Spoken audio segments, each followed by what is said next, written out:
শিবতলের মোড়ে যতগুলো দোকান, প্রায় দোকানে প্রত্যেক দিন 10-15টা করে মুসলমান ছেলেদের বাইক এখানে দাঁড়ানো থাকে।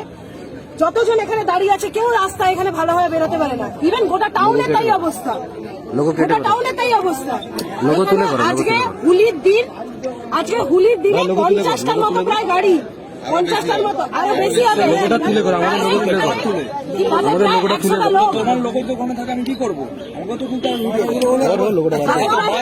আরে দাদা ইন্টারভিউ বলো।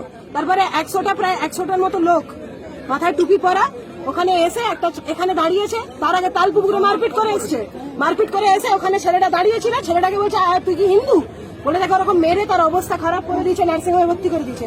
একটা জেঠুকে এখান থেকে ঠেলেছে এমন জেঠুটা পড়ে গেছে, এই দিকটা পুরো ফ্র্যাকচার হয়ে গেছে। আল্লাহ না না, এটা ইউপি নয়, বলছে এটা ইউপি নয়, বলছে এখানে আল্লাহু আকবার জয় বাংলা, মানে জয় বাংলা করে কি যাকে খুশি কেটে দেওয়া যাবে নাকি এখানে? আজকে এখানে হচ্ছে, কালকে টাউনের ভিতর হবে, পরশুদিন মানিকতলাতে তো যাওয়া যাবে না। আপনারা প্রশাসনের কাছে কি চাইছেন? প্রশাসন তো দাঁড়িয়ে আছে, কি চাইছেন? কি দাবি করছেন?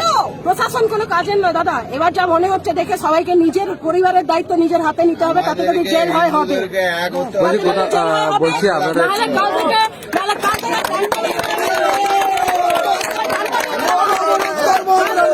কাল থেকে যদি আমি এখানে কাল থেকে ডান্ডা দিয়ে মেরে দিয়ে আসবো ঘরে। আপনার পরিচয়, আপনার নাম আর আমার নাম পৃথা অধিকারী, আমি তমলুকের বাসিন্দা, আমি বর্গা মন্দিরের অধিকারী।